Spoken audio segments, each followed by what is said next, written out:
Okay, well, I think we'll start our pre-session tonight. Let's do a roll call really fast. We're not recording. Yeah, we are recording. Live streaming, I guess. Mhm. Oh, we are. So welcome. This is June, what is today? 10th. I thought all day it was Monday. I was getting confused. June 10th pre-session.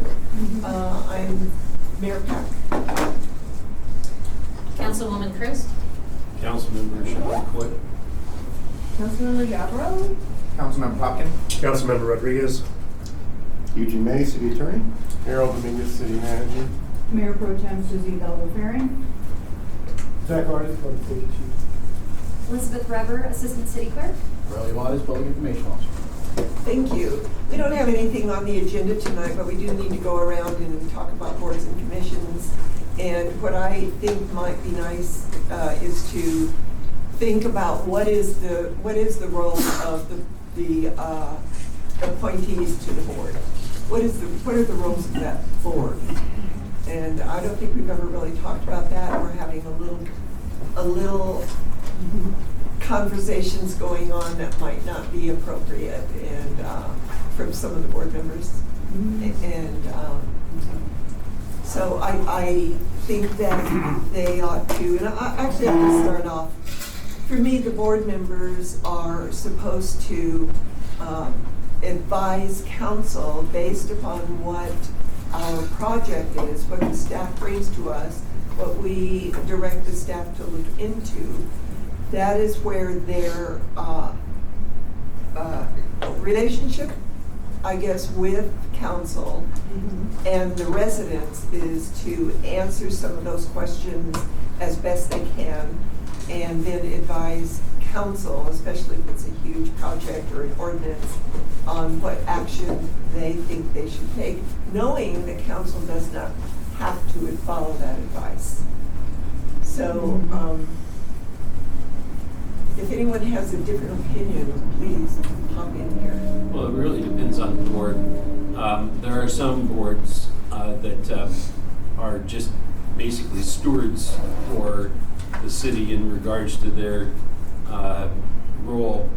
I think of often like the Callahan House or something like that, where they're making sure that the place doesn't fall down around their ears and that sort of thing. And they have certain things like, that you wouldn't think of, like stoves replacements and how practical it is for people that are coming in to do the catering for a wedding or some sort of thing like that, that we have to, that they take into account. They have multiple clubs and organizations inside that, so that is a little bit different.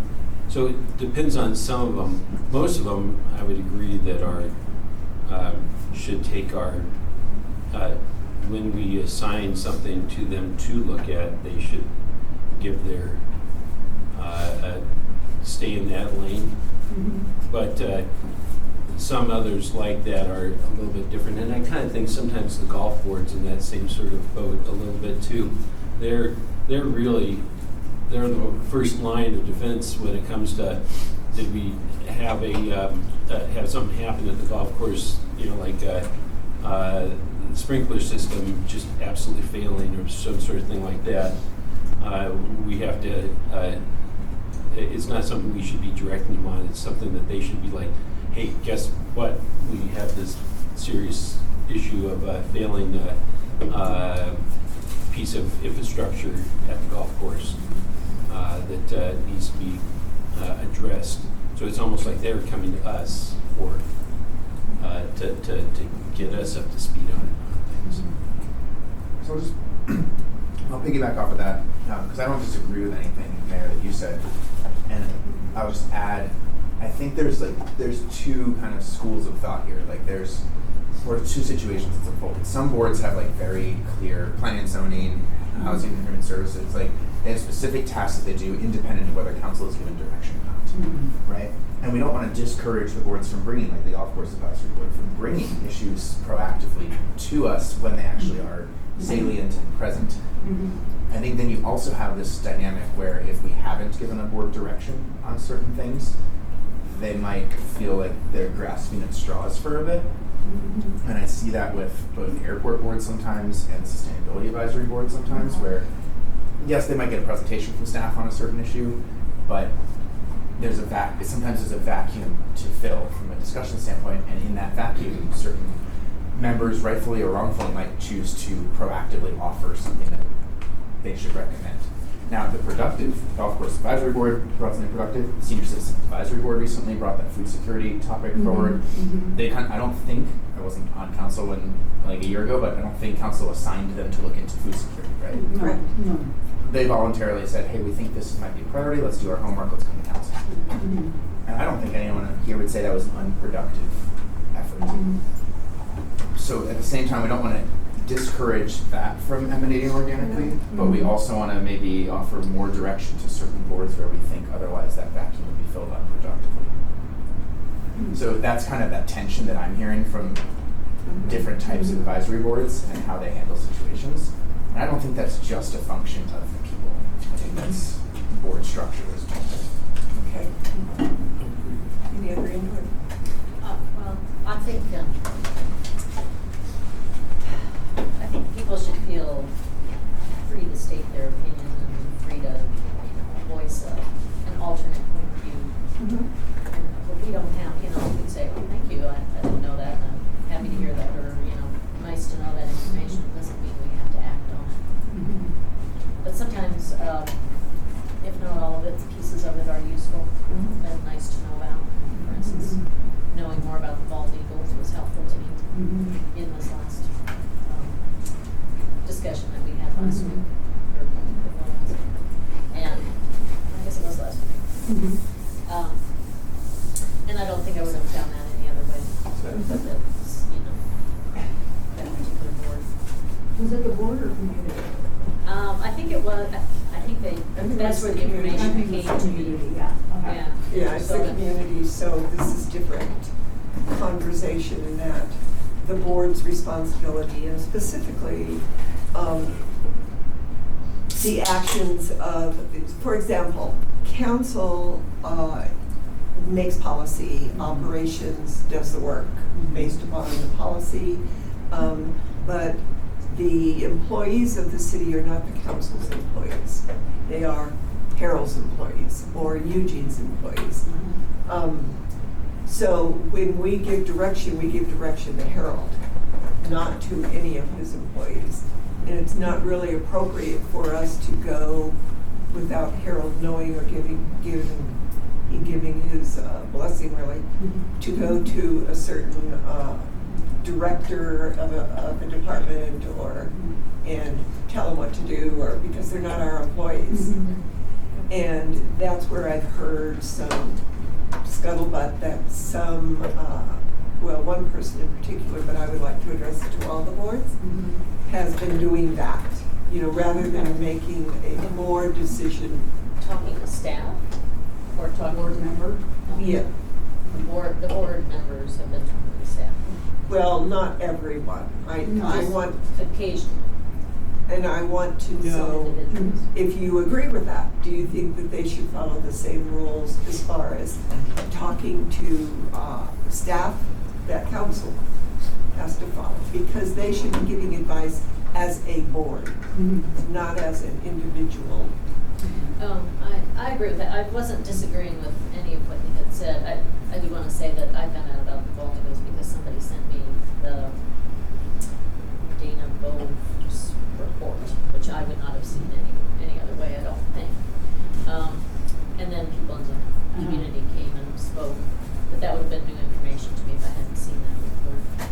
And then I think the boards report to council, not to staff. Correct. So it's That's appropriate right. that they should come and tell us Yeah. stuff, and we should Exactly. take it, And that's what we want. We Yeah. want to see them as a conduit between what they discuss and bringing it to us. Right. Right. Mayor, can I jump So I'm in? agreeing with Please you. do. And So Eugene and I on a few occasions have had to go have conversations with boards because they slide into the operational world and start directing staff. And so I think 3 or 4 times maybe, we've had to go in boards and say, look, you're advising the council on the policy positions, on operational issues. Right. You know, that's here, and typically when we have to do that is they get directive on things that aren't potentially in alignment with the council's policy objectives, which is a lot of times where we're sliding in because you all have established this policy directive, and then it starts going sideways. Where they're in operations, they're in policy, it may not align with council's policy, or they're trying to move somewhere operationally that is not in alignment with the policy or capacity to deal with, and we're having to then helicopter in and have a conversation. So that was, go ahead. Is that all right? So I think that's kind of what I'm picturing. You know, we have our goals and objectives, we have our priorities, we have this graphic, and it's really important that we have board members who know and understand what our priorities are, and their responsibility on these boards is to align with that. I mean, of course they can have different opinion and ask questions. But I think at the end of the day, that board needs to come together and decide, okay, is this action that we're going to move on in alignment with City Council's priorities and objectives? I think, you know, when I'm kind of, you know, I think about, I have library, museum, I mean, they're not planning and zoning or, you know, some of the bigger topics. I know we're going to be looking in sustainability and Parks and Rec for some issues. You know, one of the things I always encourage when I'm talking to them, you know, if your issue is budget, come to council. You know, come to the public comment and take that lead. I think it's, you know, one of the things that had me very concerned early on when I got on the library advisory board was, you know, are they trying to go a different direction that is away from our city priorities?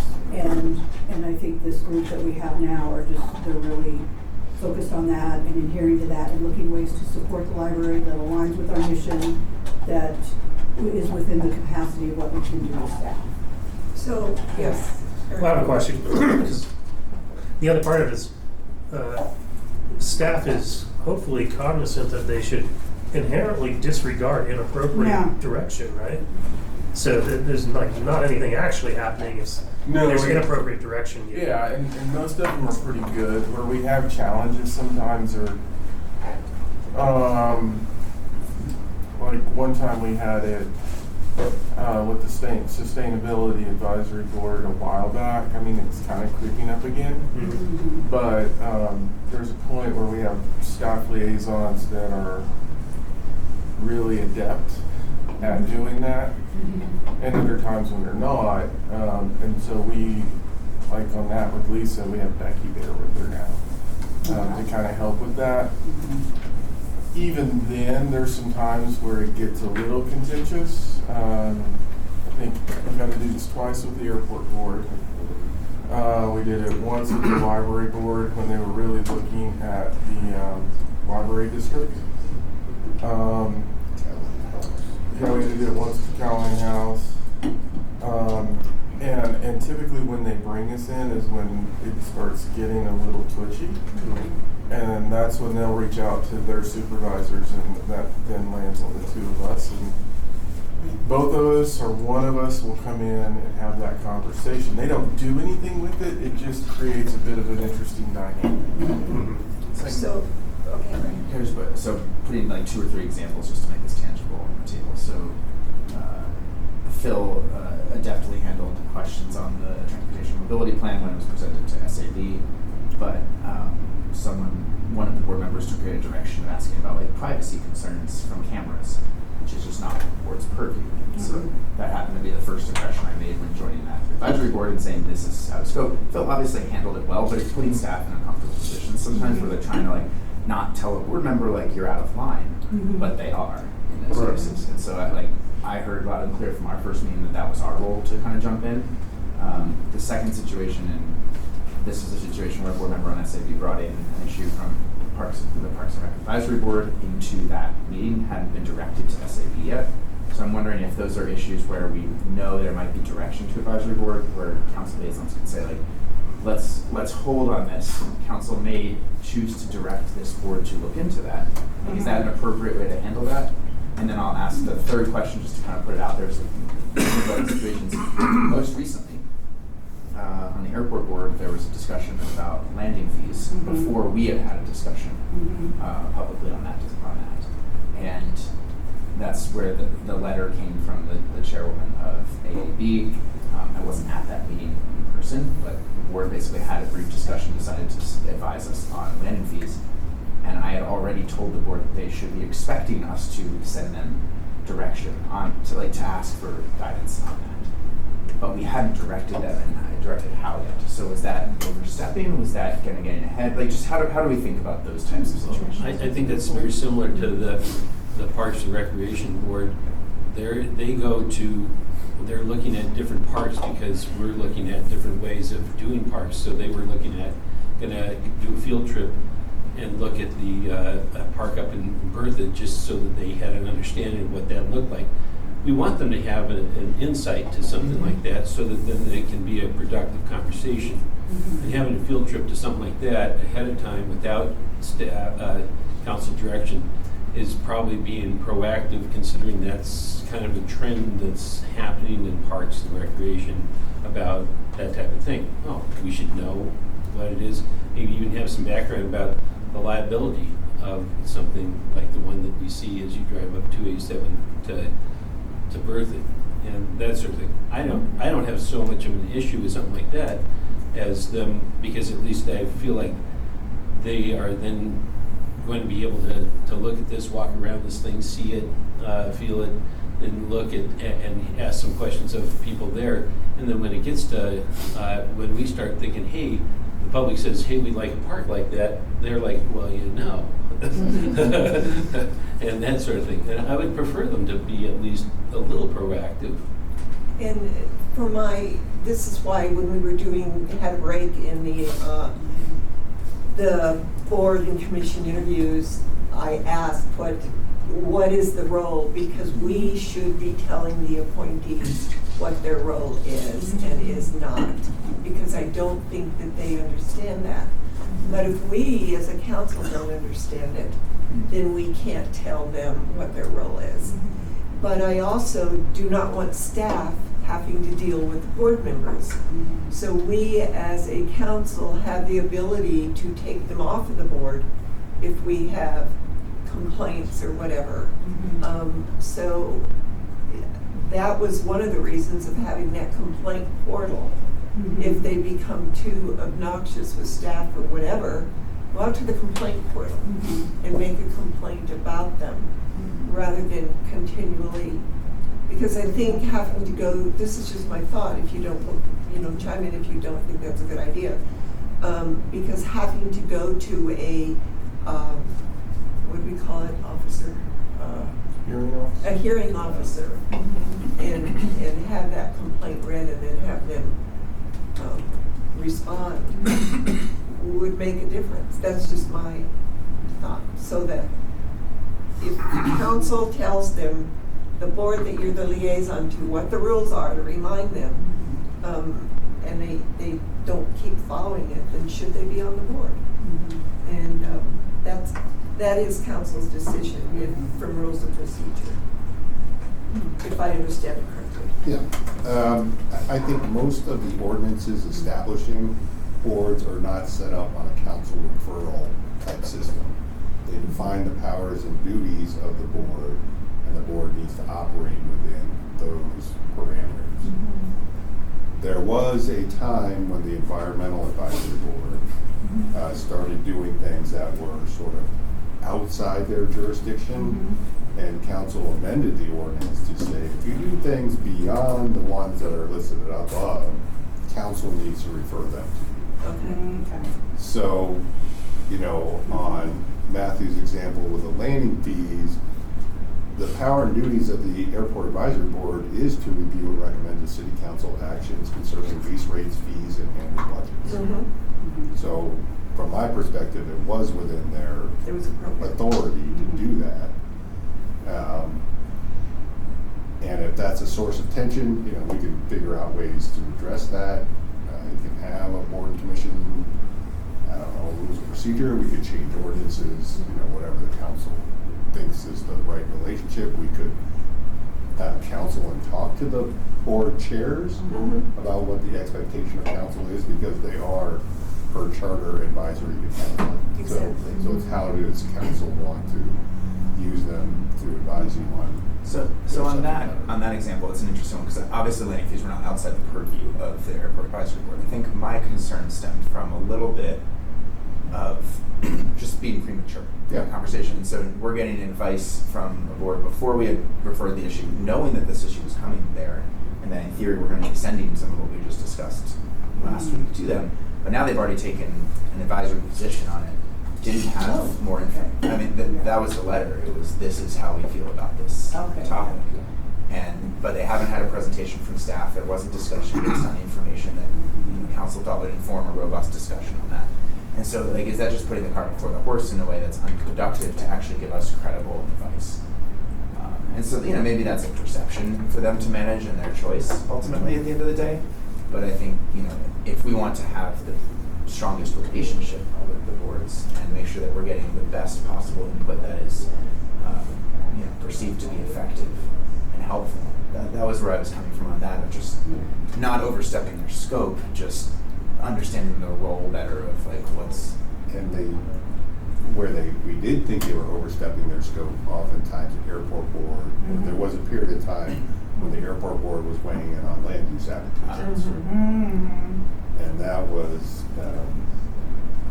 a concern. We talked to them. They listened for a little while, then went back to their old ways, and the next talking to got a little sterner. And I think Harold came in, and I think my land use attorney went in and let them know what their jurisdiction is.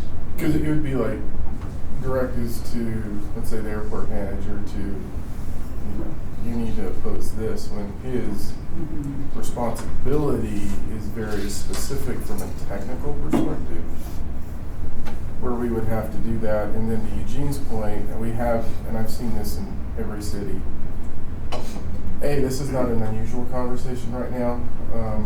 The city managers group actually reached out to go, what is everybody doing with their boards? Because I want to say Erie, maybe Lafayette, they went and there was a wholesale change, I think. There were some communities where they were diverging. So it's not new. I think we've all seen boards that will inherently tread into another board's area of focus, and then we end up with boards fussing at each other because this is our purview, it's not your purview. I think one that we saw may have been between AIPP and the library board. You may have been on it when there was some like artwork or something, and or maybe before you, and I think the mayor. I mean, so we see it occasionally, and we have to kind of parse it. Okay. Well, I think my perspective from the whole situation, I think I've been blessed to be on boards where the chairs are good leaders and they know how to facilitate a board meeting, you know, and so I think that is the key. I think the responsibility actually lies on the chair and the vice chair of those boards to pull it in and say, hey, we haven't sent any information to council yet because we're waiting to hear back from staff on these issues and things like that. I really truly believe that these conversations need to be had with the chair and vice chairs of the boards who are serving to let them know what the board's responsibilities and duties and obligations are. Okay, sounds good. And we've already gone through the interview processes, so this is basically going forward. Just have a discussion about it. So, Do you want us as liaisons to have that discussion with them? It depends upon, if your boards are fine, Yeah. then there's no point, but I suppose if they get I think rowdy. eventually, I really do Just think don't that. call the Yeah, I police. think you're right. I think you're right. Oh my Police. God, yes. Yeah. Well, I think eventually, I think that all board chairs and vice chairs, we should do like a virtual meeting or something like that and have Eugene and let's talk about it because, so that everybody can be on the same Same page. Okay. I think if we all go back to our boards, there's going to be 7 different interpretations Yeah, of this how. conversation. Right, absolutely, So we absolutely. unroll our scroll. Yeah. From the. Yes. Yeah. I do want to note, I was very skeptical when Councilmember McCoy suggested we refer like the gas station issue to SAB. I will say what I've learned from that is that it's actually fostered a really productive discussion there, and that I guess I'd love to know from Harold, like, how many referrals are too much? Like, how much extra work is that adding to staff's plate? Because I don't want to just direct things for the sake of directing them to boards, but there are probably enough. We deal with enough topics that multiple boards could probably be pulled into some of those conversations if we thought that was productive. So I just don't know on the operations side how much extra work that is. It really depends on the what. So if you think about the staff that's connected to, well, there's a few pieces to that. One, it depends on the operating department. So let's just use like the planning staff right now.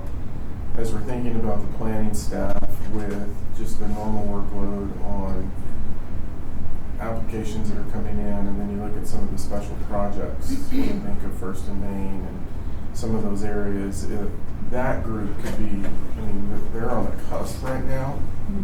And so if you take that group and you ask that, then that would become an operational challenge for us.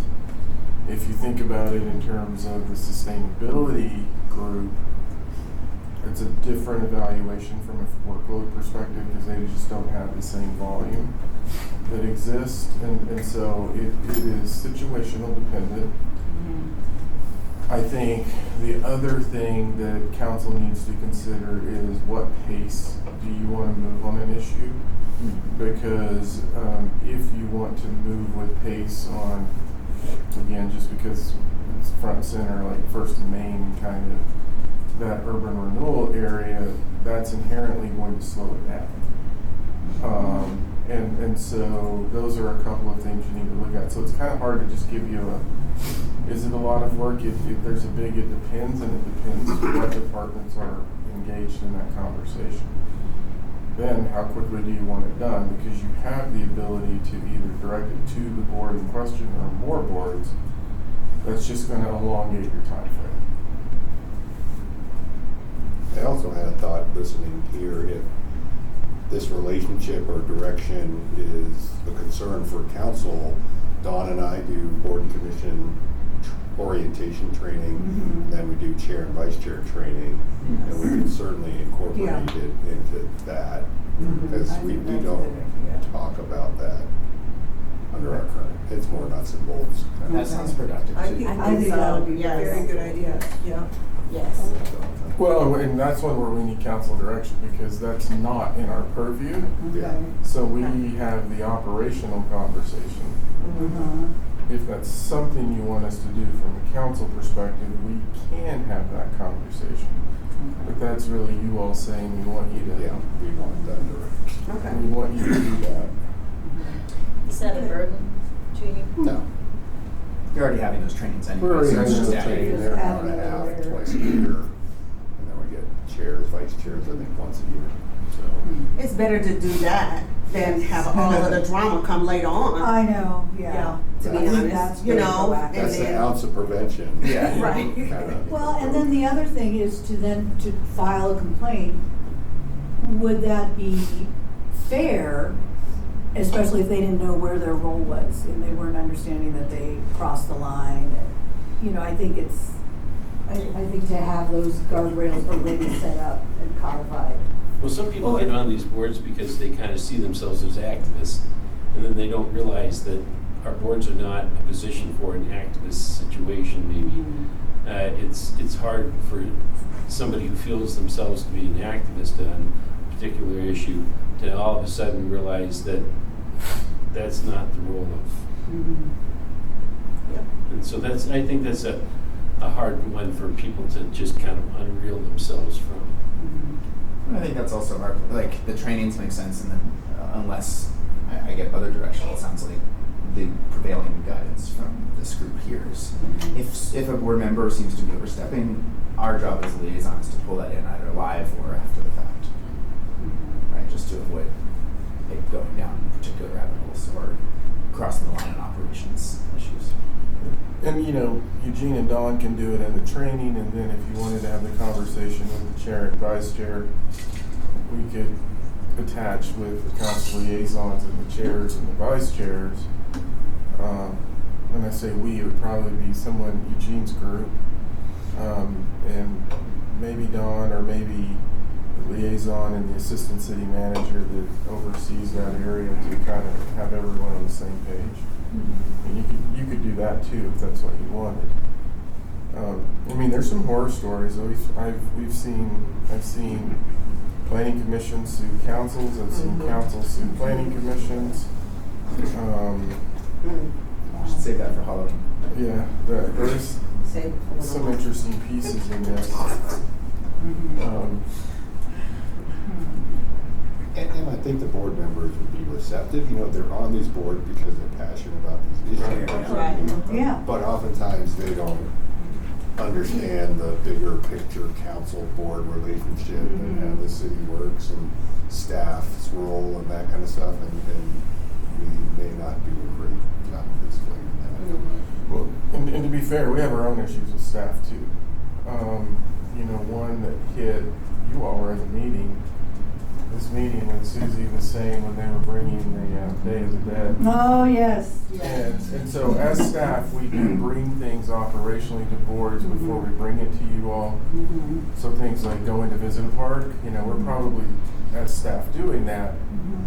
There was an issue where it was actually my issue with staff because they were bringing things that I wasn't, I'll just say it, I did not think was in alignment with council's policy. And making operational changes and running it in front of a board before they ever talk to me operationally. And that's a different issue that I have to deal with, and that I did deal with to say this doesn't happen on bringing operational issues. That doesn't go. Zach actually is the one that gave me the heads up on that issue, and it's like, no, you don't start heading down this road operationally.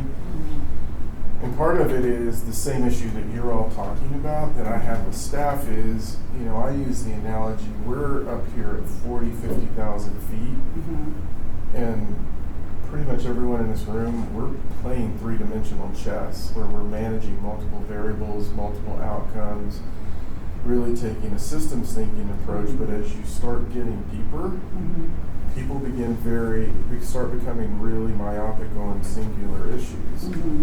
And and I'm having to work with staff to bridge that, which is on the distal toe piece, why I was the one that actually did the presentation, talking about you have environmental issues over here, you have cost issues over here, you have, and so I was connecting dots beyond just this to kind of give people a sense of you're all managing multiple variables when you're considering these things. And so I have to deal with staff on that. So I have my own issues there at times. Okay. I just wanted to bring that up because I see it as a potential mess. Yeah, So, good topic. yeah. So let's go around real fast to boards and reports. Do you have any? Okay, I'll start. Yes, please. I'm staring at you, so. Housing and Human Services. So 2 months ago, because last month we didn't have this meeting, a pre-session meeting, I don't think. So 2 months ago, they had a refresher course on their scoring for the grant applications and the complexity and also the tweaks that continue to be made. And then the big thing that happened this last month was they heard a presentation on requests for our affordable housing and CDBG funding. Uh-huh. And there were, I believe, 5 organizations, including Habitat, Brothers Painting, some I can't remember off the top of my head because they provide programmatic services. And so those recommendations obviously come up to us at the end of the day. Planning and zoning, last month they were off. The month before, actually, interesting enough, they wrote a fine line because they had requested a presentation on single-family attached housing in single-family detached zoning districts. It was informational only. There was no direction given by any standard. But it was an interesting presentation. Like I said, that was kind of riding the fine line of the conversation we just had. Mm-hmm. And it's in line with what they've been doing of having educational presentations when they're not getting enough applications or things coming across their desks. Planning and zoning, and their meeting is also canceled this month. The Housing and Human Services next meeting is Thursday. Oh, okay. So That should be very interesting as well. CML is obviously slowed down because legislative session is over, but apparently there's a conference coming up in 2 weeks. Yeah. Senior Citizen Advisory Board, you guys all heard the presentation on food security. They appreciated that council all agreed. We had a meeting last week. They appreciated that council all agreed to kind of bring this up as a formal conversation. Multiple discussions about just the need for more staff, the expansion of the senior center, and technology upgrades kind of in that rank of priority. So just putting that out there for awareness. Talked about landing fees letter already for the Airport Advisory Board. They're now going to deal with 2 motions that we sent to the Airport Board a couple weeks ago on communication regarding public safety threats to aviation and communication regarding the efficacy of communication regarding the voluntary noise abatement program. And then Sustainability Advisory Board actually had a question that they wanted me to ask this group briefly, which is just on a process from updating interview questions, having just gone through the board interview process. Is there any reason why or I guess asking out of ignorance here, what's the process for a board determining what questions to ask during an interview? Do they get to decide that? For additional board members? That's their purview. If they want to update that, do we have to sign off on that? No. Okay. Great. And related to the conversations we just had, there were a couple, let's say, stray topics that have come up that we're navigating. I think that's all from me. All right. I have a few things. LGDA didn't meet the last meeting last month.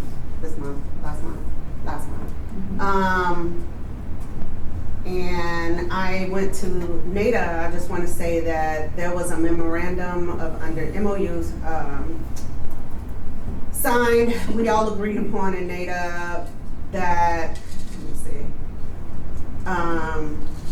it's a collaboration of advocacy for the North I-25 unfinished segments. And so they wanted NADA to sign on that so that they can get this work done. Of course, it's like Fort Collins area, Greeley area, but it doesn't matter. It affects, I-25 in general.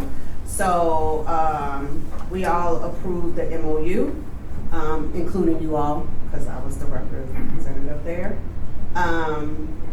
And also what's new is on the 25th, they're having a smart e-hub, smart commute, and they are doing a grand opening of the smart e-hub, and its smart commute launches its newest e-bike program. And it will be North Glen, of course, we all will be up in Breckenridge, but it's going to be at North Glen Rec Center and Denver Premium Outlets. That's where they're going to have this grand opening.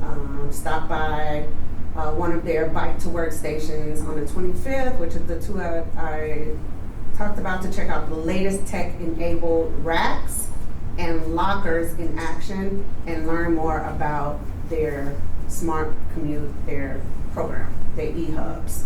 Okay. I did not go to transportation last night, although I wanted to. My doggie had to have mouth surgery, and so she was they suggested I stay at home, and so she was very loopy, so it was really good that I did. She was standing there swaying side to side, trying to look at me. It was hilarious. I videoed it. Anyway, so recorded it. I did ask that I get an update because the agenda doesn't go into details. So the highlights last night at TAB meeting, Transportation Advisory Board meeting, there was an announcement and implementation of a new staff structure as liaisons to the board. So Phil and Jim will be stepping aside from leading and they're turning it over to Kaylee and Kyle. Update on Bike to Work Day, much larger event than in the past with more of a festival feel, tents and vendors and giveaways. Alex Donaldson from Public Works Engineering gave an update on the Colorado 119 Hoover project.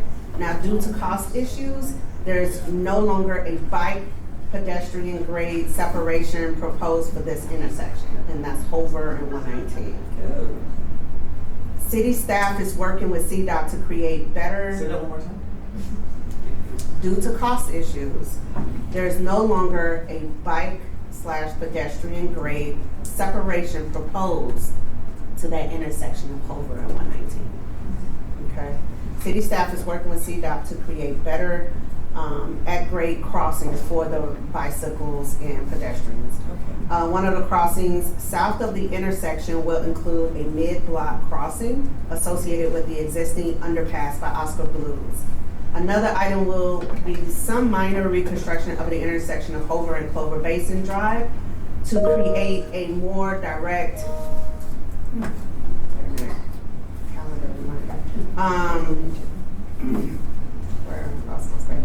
to create a more direct and visible crossing. So while none of these improvements are ideal for the city, there are many constraints leading to these decisions. A more thorough memo to the city council will be coming soon from TAB. TAB had concerns that the TMP policies are not being thoroughly considered by CDOT at this time. So Cammie and Dylan updated the board last night on the progress to date on the Vision Zero work. They are on the cusp of starting the action plan process and can get the work done without federal dollars if necessary. Wow. Okay. Yeah, that's great. Yeah. There are many ways to participate still for folks who are interested. So if you all know anyone who wants to participate in Vision Zero, be on the task force.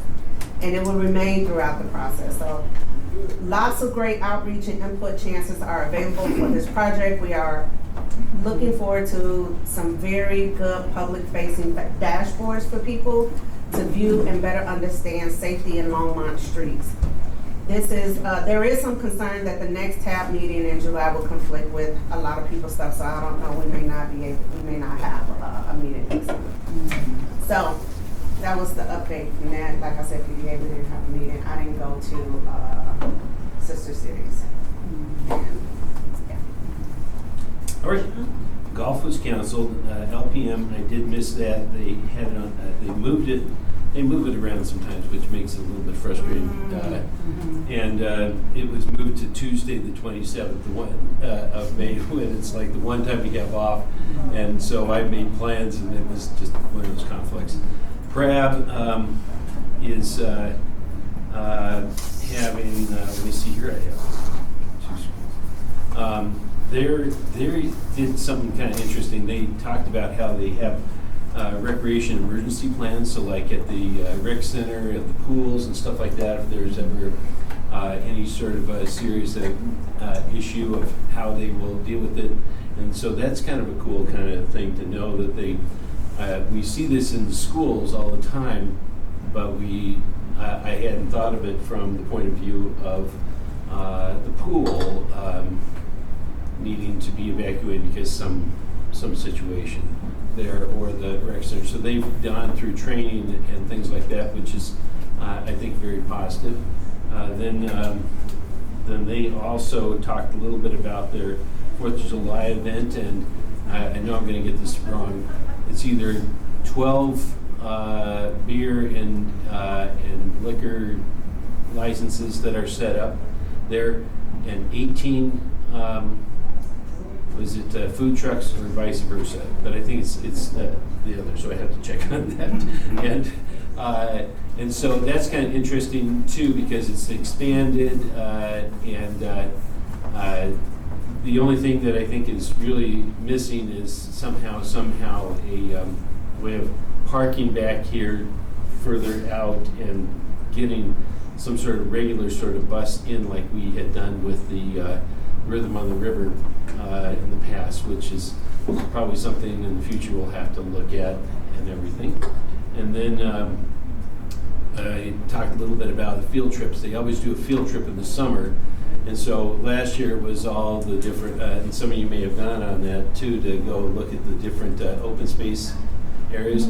This one, we're just trying to figure out where should we look at. We've opened a couple of parks, as some of you know. So that's, they're thinking, well, they have a smaller version of a new park they opened that has a few raised areas, kind of like these, like you see in Berthoud, except it's really for little kids.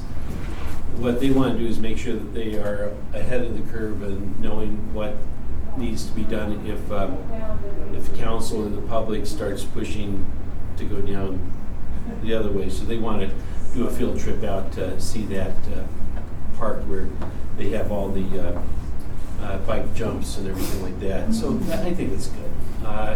And so then the consortium of cities got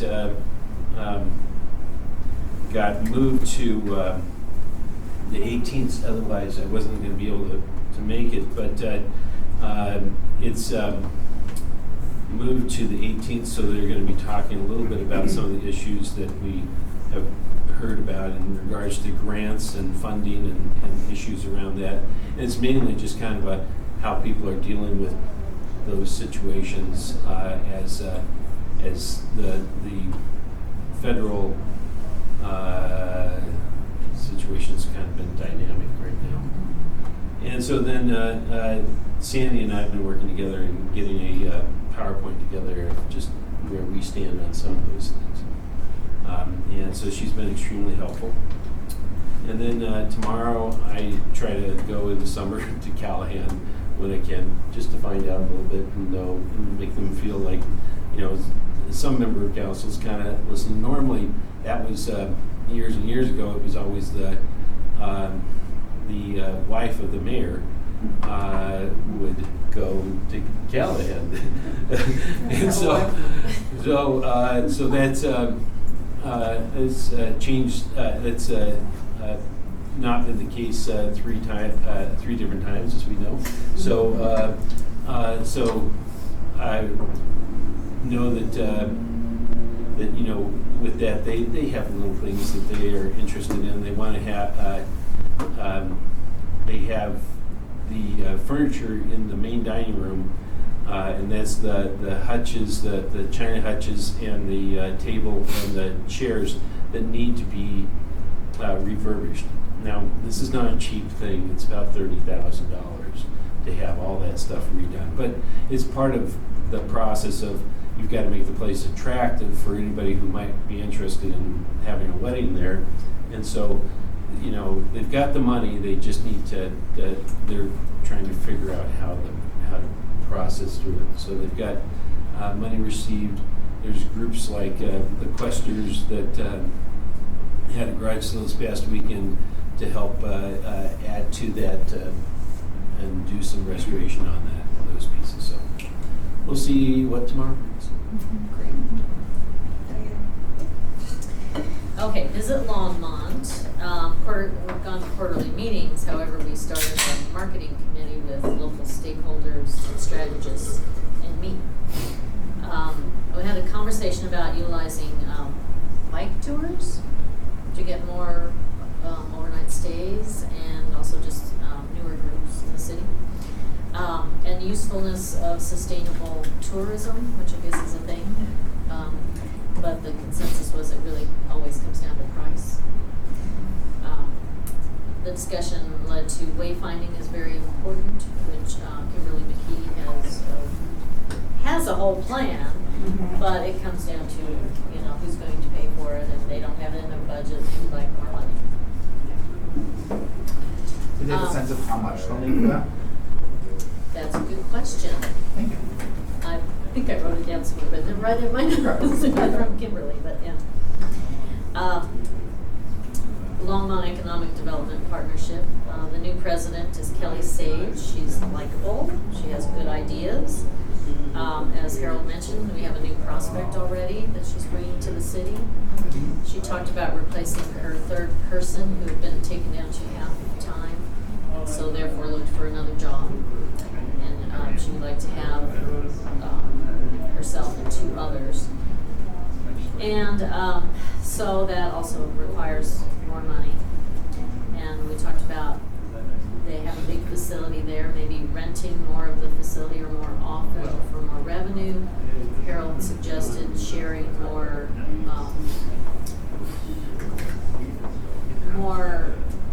staff support so that it would reduce expenses. Those are both good ideas, and probably maybe a combination of the two would yield the best results. So, just as a personal comment, I think, you'd like to see production to support more funding. So, okay. The North I-25 Coalition will be meeting in person next month. CDOT's made a number of improvements, and they've been on top of things, especially in terms of talking to the federal government about getting grants and how to tailor those grants. So they've been fairly positive, actually, about their prospects in that regard. The pension funds, especially since I don't think you were there either. Were you there? I came in later. Okay. We added energy investments, which I thought you would be interested in hearing. I'm very interested. They presented 2 possibilities, and we decided to split between the 2. One is more traditional and capital investment heavy, and the other is more socially motivated investments in energy. So it's a horse race to see which one, how they do, and probably it'll cover the whole topic better that way. The water board is, we're a little low on water at the last weigh in, but then we've had a lot of rain. We just didn't have the snow melt wasn't as, it actually was kind of cool, and so I don't think we had as much melt. I mean, there wasn't a whole lot of discussion about what was causing it. I wasn't worried about it because we had approved the water conservation plan. So we're just following that. And then I am so glad that Councilor Yarborough made the Vision Zero, because I did not. But I think the next one's in August. Yes. I think so. Yeah.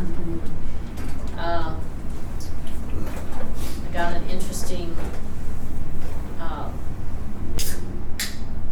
proposal about food security after they heard us talking about it. So I'd like to talk to Matthew about that more, about bringing that forward. And there's something else I'm forgetting. Oh, how many of us are going to Breckenridge? I think all of us. I think all of you are going. Yep. Do we? You're, Last time we all left, I had to be mayor for like 4 days, so yeah. is there a plan? Well, we're not for all far. going? We're not far. Still within the state. Yeah. It's true. We're still in the state. We can We're all still in the state, we can come back. fly, race down the hill. Yeah, I don't either.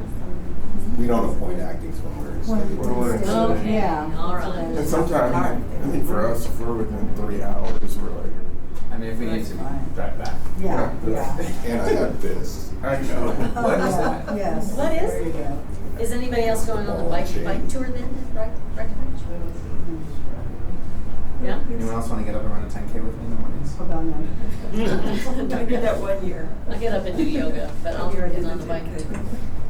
I'll come in with my slit eyes and my mother coffee. It's in first meeting. It was kind of like that. It was really nice. She had essential oils. Oh, well. It was good. All right, that's it for me. Okay. Okay, so it was, not much, but I'll keep it brief. So most of, what our boards, so it was, library, museum, arts and other places. Youth council did not meet, but in those 3 other boards, bless you. The talk was mostly around the board appointments. And I think in Arts and Public Places, if I recall correctly, they were kind of picking out different task force, to assign new people to new spots. So they were working on that, and then picking their design for their Van Gogh van. So most of the conversation was around picking that design. It was fun. That was fun to watch. But yeah, so not much. The library, they talked about this. We did get a presentation on the strategic priorities and objectives around programs, spaces, literacy collections, and staffing, and what direction we want to go in each of those categories. Our CAB meets quarterly, so we're going to be meeting at the end of this month, and then all my other third weeks of library board, museum board, and Arts and Public Places, we're all meeting next week. So I'll be busy next week. When are the lockers going in? The Centennial Park? I can ask on Monday. Real fast, I got an email from Ben Ortiz. It is a great pleasure to inform you that Longmont Parking Code Amendments has won a Metro Vision Award from the Denver Regional Council of Governments. Yay, we got an award again. In GLA, one question came up. There's always a Q&A. Why does Ride Longmont still have what kind of plates, Oregon? Utah. Oh, Utah. Utah plates. Yes, why don't they have Colorado plates? So I'll ask Haley and have her answer that for me. I think it's because they purchased all of them from there. That's what I said. Phil has been on them to do it. That's what I told him, but I said I'll double check. So I am throwing all of my time into Front Range Passenger Rail RTD to get that rail here. July 14th, Karen Benker and I are throwing a community conversation education about FRPR and RTD and explaining where the money's coming from, how it's going to be built, and how we're going to get our train here by 2029. So please come to that. We'll have more marketing available. But you say you're going to have margaritas. Oh, margarita sounds great, but I said. Hear what you want to hear. Oh, I guess so, yeah. We'll do that on 2029, right on the train. Everybody gets margaritas. So, yeah.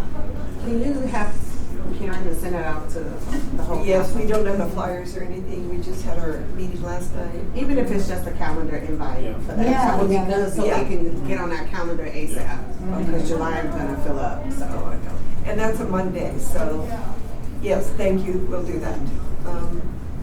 That's about all I've got. Then we've got the fourth draft today. I just got it from Chrissy of the IGA, which is the Joint Service Plan to get RTD, FRPR, CTIO, CDOT, and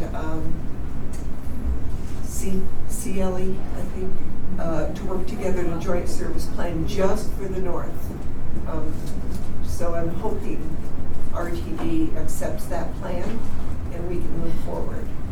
So they have to accept it by the end of July.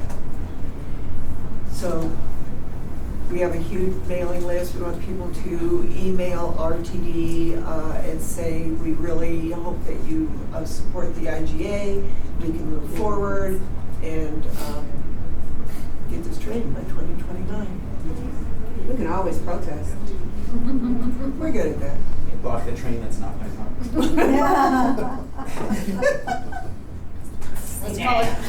How long you wouldn't lay on those tracks? We can put something else out there, We got put up bodies, that was a protest. Can I ask one process question about all of the boards? Is there any reason why some of the presentations can't be uploaded or sent out in advance?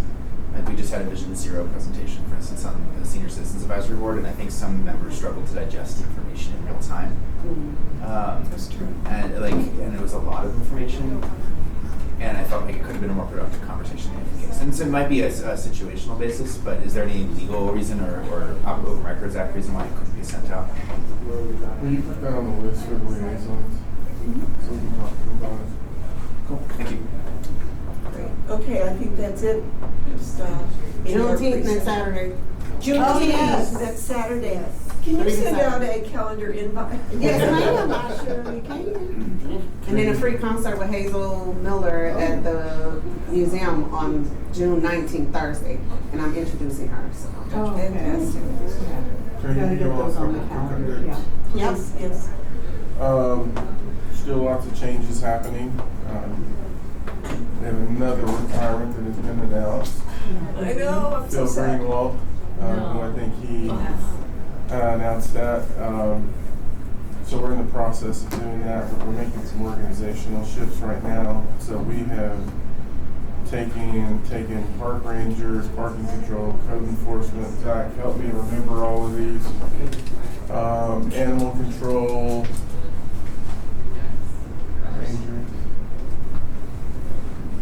The work with the housing authority, and I think I'm missing one, and we're putting all of that under Sarah, and campus supervisors under Sarah Arnie. We've been testing it out as part of our Center of Excellence model, and it's really kind of streamlined how quickly we're able to deal with things, and it allows those groups that are somewhat like public safety to interface with public safety, so we're making that official. And then, based on the changes we're seeing, I announced today that I am bringing Parks and Rec together, so that we can manage operational pieces on that. That'll be. What does that mean, bringing them together? Yeah. So they've historically been in different operating areas. Oh, as staff And departments. so, yeah, so at one point, one was under utilities, public works, and natural resources. The other one was in community services, and then we kind of slid them in under the same ACM. Now we're putting them under the same director to really get some alignment and some things they're Works dealing better with. that way. And so I'm actually relieved to hear that, because when you said I had to make an announcement. I'm going to Italy. And not coming back? I won the lottery and I'm going really. So we're still refining it, but I wanted you all to know that because you're likely to hear it in your board meetings. But we're So who's gonna be the director? David Bell, and then Jeff is going to have David reporting to him, museum, library, golf. And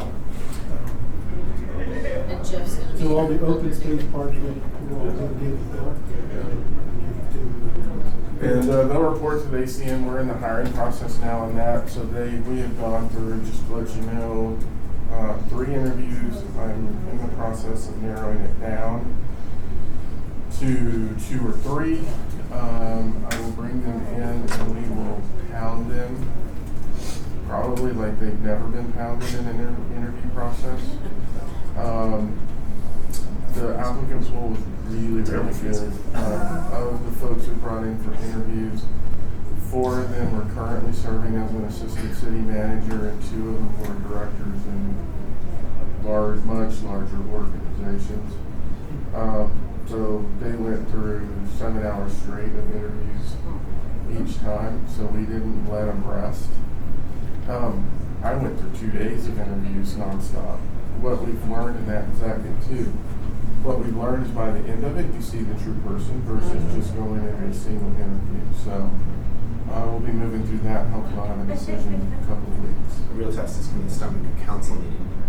That's what I was thinking too. You know what? Most of them have watched council meetings. And so that was a big piece. And they watched, a lot of them hung in the one with Distal Toll at the airport. Okay. And Did you some of- quiz them afterwards the next day? No, they were bringing it up actually. That's one of the, I want to see what they're going to bring Yeah. up. Yeah. And a few of them said we finally had to go to bed because we knew we had a full day of interviews. So they actually did really well. It's probably one of the strongest applicant pool that I've ever seen. So what do they think of that council meeting? Just, we need the feedback also. None of them got scared of anything. I think when you look at folks in those positions, we've seen a lot of different things. And I think uniformly what they like is that, I think we heard it from almost everyone, they've watched more than one and they've read a lot, is that it's not, extreme. It's sort of, they see you all working with each other, unlike what they've seen in other jurisdictions. There's a lot of turmoil just right now generally, and they all kind of talk about that. So, Mayor, I've got an update on the Utah plates. Oh, yes. So Ms. Kaylee Fallon, our transportation planner, says the operator has promised they're in the process of switching those out. They're claiming the process is taking a bit longer than expected, so she's gonna follow up. I heard Paul Weisman, I was talking to him, he said, what about these Utah plates? And I was like, oh, God, Paul. I mean, we just started. I haven't ride Longmont in December, Oh, I so know. it's not like, And it's on the operator, it seems more than us. yeah. Is Brian Longmont gonna be allowed through July 4th or have a drop-off point? yeah, Phil's working with them on that to see what they do. I'm actually, Zach, will you remind me to get with Jeff to see if we can utilize some of our buses and designate parking spots?